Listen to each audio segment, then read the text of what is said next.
আসসালামু আলাইকুম। পঞ্চম শ্রেণীর গণিত বই নিয়ে ধারাবাহিকভাবে আলোচনা করছিলাম, তার ধারাবাহিকতা এখন 143 নম্বর পৃষ্ঠাটি নিয়ে তোমাদের সাথে আলোচনা করব। 3 নাম্বার, নিচের ট্রেনের সময়সূচি দেখে প্রশ্নগুলোর উত্তর দেই। এখানে ট্রেনের সময়সূচি দেখবো, এগুলো আমরা উত্তর দিব।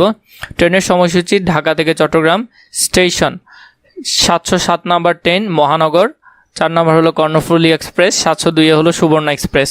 এখানে ট্রেনের সময়সূচিগুলো দেওয়া আছে, এগুলো আমরা মোটামুটি দেখলাম। সময়সূচিগুলো থেকে আমাদেরকে কি বলেছে? মহানগর কখন ব্রাহ্মণবাড়িয়া ছাড়ে, মানে মহানগর কখন ব্রাহ্মণবাড়িয়া ছাড়ে, মহানগর হলো এটা 10টা 50।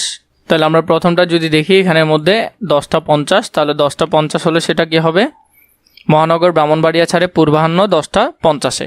কর্ণফুলী এক্সপ্রেস কখন চট্টগ্রাম পৌঁছে তা 12 ঘন্টার সময়সূচিতে প্রকাশ করো। কর্ণফুলী এক্সপ্রেস হলো এটা, চট্টগ্রাম পৌঁছায় চট্টগ্রাম 18টা 40, তাহলে 18টা 40কে আমাদেরকে 12 ঘন্টার সময়সূচিতে প্রকাশ করাতে হবে।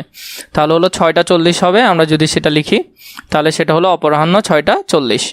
পরবর্তীতে যেটা আছে 3 নম্বরের মধ্যে, ঢাকা থেকে চট্টগ্রামে সবচেয়ে কম সময়ে পৌঁছানোর জন্য কোন ট্রেনটি ব্যবহার করতে হবে? কম সময় পৌঁছানো, উত্তরের সাপেক্ষে যুক্তি উপস্থাপন করো। ঢাকা থেকে চট্টগ্রাম পৌঁছাতে মহানগর এক্সপ্রেস এর সময় লাগে 5টা 15 থেকে, তাহলে আমরা যদি 7টা 40 বিয়োগ করি, তার মানে 7 ঘন্টা 35 মিনিট সময় লাগে। কর্ণফুলীর সময় লাগে 18টা 40 থেকে 5টা 30 বিয়োগ দিলে 13 ঘন্টা 10 মিনিট। আর সুবর্ণ এক্সপ্রেসের সময় লাগে 22টা 35 থেকে 16টা 30 বিয়োগ দিলে 6 ঘন্টা 5 মিনিট। তো